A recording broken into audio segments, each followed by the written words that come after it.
Good day, everyone. I'm Andrea Mitchell in Washington with Katie Turr and Hallie Jackson in New York, bringing you the last investigative hearing of the January 6th committee before the midterms, with nearly 200 election-denying Republicans running for key positions across the nation.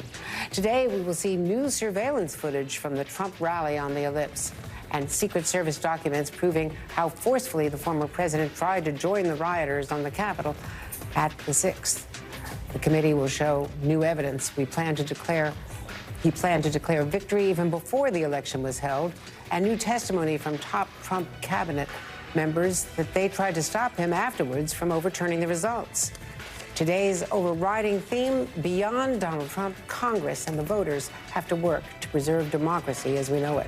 Keep in mind, this is the first time in nearly 3 months that we're going to see the committee in action, right? And you know the political reality here. The House of Representatives could be in Republican control come January. So while committee members have repeatedly said they don't see these hearings as partisan, they've said that to all of us, there is still a political backdrop and a political context here, 26 days out from the midterms, and maybe even more importantly, ahead of a potential 2024 presidential run by Mr. Trump. And there will be no live witnesses today, no live witnesses testifying during the hearing, keeping the spotlight instead on lawmakers, including Republicans Liz Cheney and Adam Kinzinger, the two most prominent Trump adversaries within the former president's party. And they make a broad presentation on the efforts to overturn the election, Trump's state of mind before and during the insurrection, and what they believe are the ongoing threats to our democracy. And ladies, we've said this, we are 26 days out from the midterms. This is the committee making an urgent plea to the public that democracy is still under threat. Andrea, you said nearly 200 candidates out there, Republican candidates, denying the election. Well, it's almost 300 who are denying or questioning the election. That's for the House, it's for the Senate, it's for key positions in state legislatures. And they want to say that Donald Trump is still at the center of this all and that the public needs to pay attention. And I'll read this to you. Just over the weekend, Donald Trump was at a rally in Nevada, and he said, you know how he's into crowd sizes. He said, you know, the biggest crowd I ever saw, it was January 6th. It was the biggest, and they were largely there to protest a corrupt and rigged election. So he is continuing to spread this line because there's been no awakening within him, and because the Republican Party has still embraced it. We are living to this day with the constant threats of another January 6th. I think what you're saying is super important in the context of what we're about to see over the course of the next roughly 2.5 hours there on Capitol Hill, which is this. They have laid out over the course of 8 previous hearings what happened, the facts of the matter, what happened on January 6th. But here are the unpulled threads, if you will, that they haven't laid out, which are, what does this mean for the next election, right? For the midterms, for 2024, with Donald Trump mulling another presidential run, seeming likely to do that, right? And so I'm going to be watching for how do they make the case to the people who are watching that on January 6th, the guardrails for democracy were pretty fragile, right? And with the numbers that you've laid out here, Katie and Andrea, on the people who are denying elections, who are running for office, are they going to be eroded? Other unpulled threads. What about these lawmakers who have been subpoenaed, who are defying those subpoenas? What about anything having to do with former Vice President Mike Pence, right? It seems like some of that stuff has been put to bed, but a lot of it hasn't. And so I think that is part of what we're going to be looking for, Andrea, when this hearing gets started in about 55 minutes from now. Exactly. And, you know, when we think about what the committee's purpose is, let's pull back a second and remind everyone that they are not prosecutors, and while they will turn over evidence potentially to the Justice Department, maybe make a referral, maybe not, that would have to be unanimous. Adam Schiff and Liz Cheney have both said. But in any case, their job is to lay out how the process needs to be preserved and what legislative remedies are required. So they're really recommending to Congress action that needs to be taken on election security beyond what has already been done in the House and Senate. And action to make sure at the local level that, for instance, how are legislatures, Republican state legislatures, going to respond? Right now, the Supreme Court is considering a case which would actually give state legislatures the right to overrule other officials and decide on the Electoral College. So there's so much at stake here.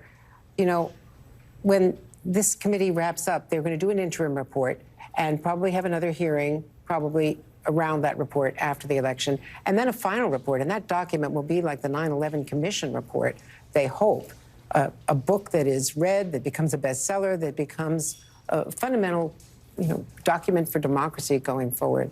Let's bring in our panel. Washington Post congressional investigations reporter Jackie Alemany has broken so many stories about this committee and its work. And with us throughout the hearing, NBC Justice reporter Ryan Riley and NBC senior reporter Ben Collins.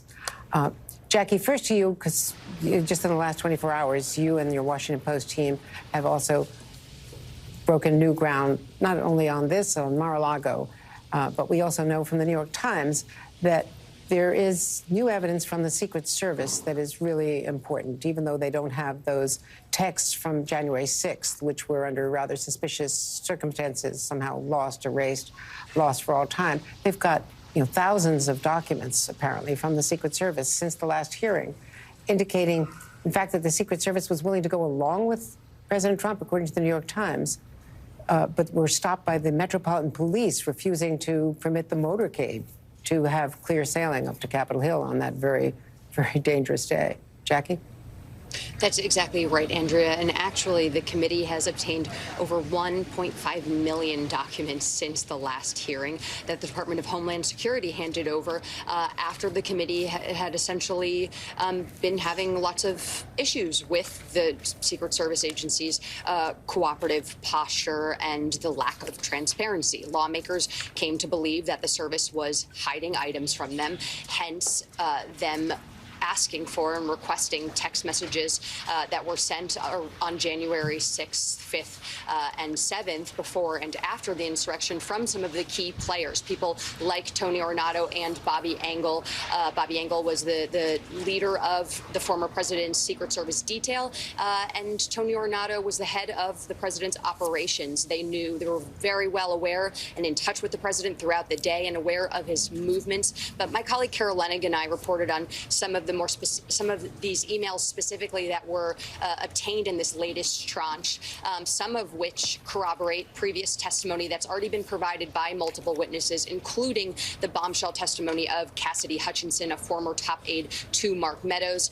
There are emails, Microsoft Team chats, new radio frequencies, recordings of those conversations between Secret Service agents that we could be hearing today, along with surveillance footage that shows and lays out the violence that was taking place at the Ellipse during, before, and after the former president's speech, along with an email that was sent by a senior official in the Secret Service to Bobby Engel around 1:30, 2 p.m. on the day of January 6th, checking in with him to make sure that the president still wasn't planning to go to the Capitol because the former president was angry that he wasn't allowed to do so, and continued to push to go despite knowing well knowing the violence that was going down at the Capitol during those hours. Committee aides have said to our team there on Capitol Hill that they would not characterize this as a closing argument today, right? Because of what Andrea has laid out, that there will be an interim report, a final report, et cetera.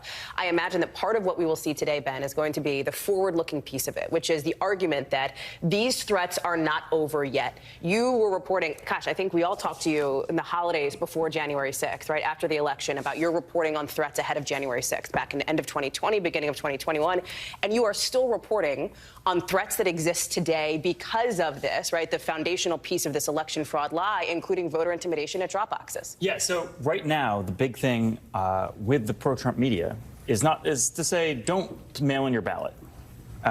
Vote on election day.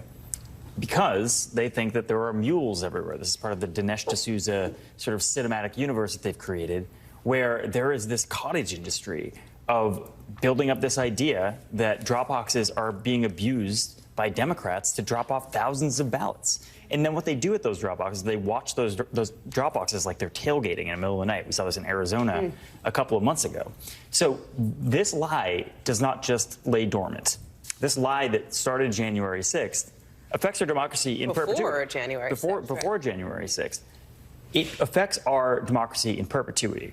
And if you can't outlay why this is happening, that this is one guy's quest to unravel one election, then you're not going to have elections in the future that are untainted by this sort of intimidation. It's a big job that the January 6th committee has to convince the public that the threat is still ongoing, as you've laid out, and the threat was there before. We went back and read some of the articles that you wrote in the days leading up to January 6th, the day before, where people told you that it feels very much with the chatter online like people are saying this is their last stand. So we saw it coming, and the committee is trying to say, as you said, that there is still that ongoing threat. It could come again, but there are so many people then that refuse to believe it, and part of that is because we're siloed. You know, you go to where you want to hear the information you want to hear. In your correspondence with the committee itself, what do they say about tackling that? Well, a big thing for them is to reiterate over and over that this is its own world now, right? That, you know, Andrea just said there are 200 people running for statewide office that believe in this, that they are. That, you know, the Liz Cheney types in this space have been excommunicated from the party for the fact that they believe in the concept of democracy, effectively, right? So they have to outlay this over and over again. This is not some sort of opinion. This is not some sort of political difference. That this was a violent attack that happened because a guy was trying to sell a lie to people in his base over and over again and created a new political party out of that thing.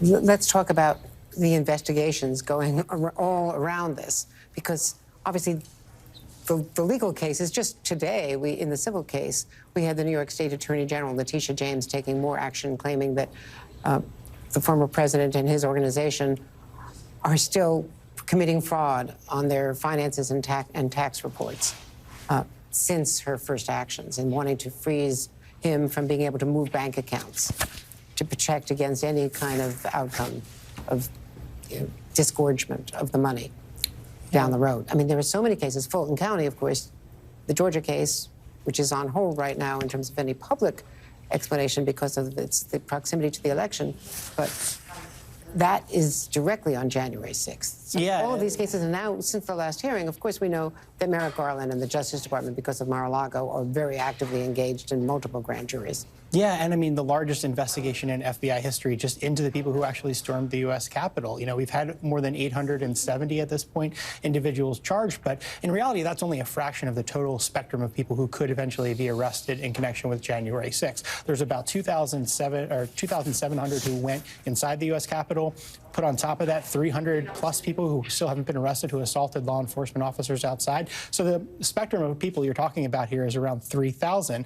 And unless they really step it up soon, they're going to be facing down that 5-year statute of limitations on a lot of these charges, because they're just not hitting the numbers that they need to on a week-to-week basis. That's something that DOJ, and we've been reporting out, DOJ has been pressing for more funding in the next budget cycle, but because of these continuing resolutions, they haven't gotten the funding quite yet that they really need to keep going with this operation. Because, you know, in a few months when the January 6th committee winds down, what's going to keep going is this Justice Department investigation, and whether that's going to touch on Trump as well as all of these thousands of individuals who entered the U.S. Capitol. And of course, the future of all of that could depend on what happens in the elections regarding who controls Congress, including appropriations for DOJ.